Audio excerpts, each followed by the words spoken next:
Hey guys, in today's video, I'm going to show you how to make Thor's Stormbreaker from Avengers Infinity War. Now for this project, you're going to need plenty of reference photos. The movie isn't out on DVD yet, so the best thing we really have is the Hot Toys Thor figure and really well pirated pictures of the movie.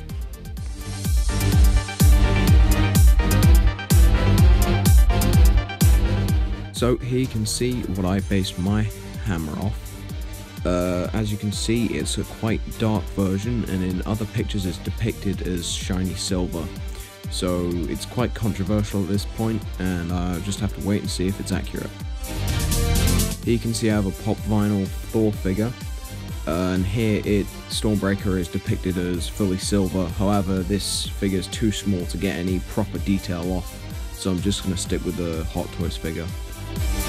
Before I walk you through the process of how to make this version of Stormbreaker, I have to tell you this isn't 100% accurate, so enter at your own risk.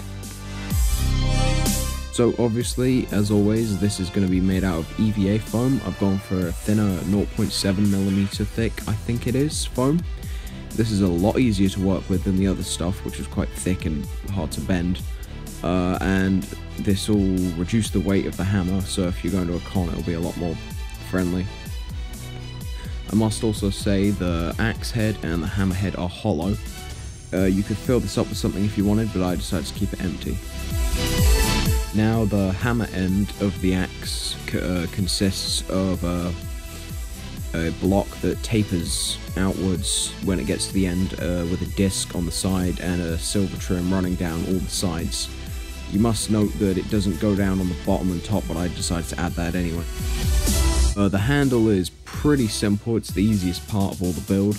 It's simply a PVC pipe wrapped in packaging tape, you know, that brown sort of see-through tape you get used to box up cardboard boxes.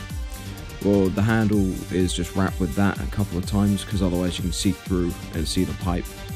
But yeah, and then I just put it into the hammerhead and secured it with hot glue.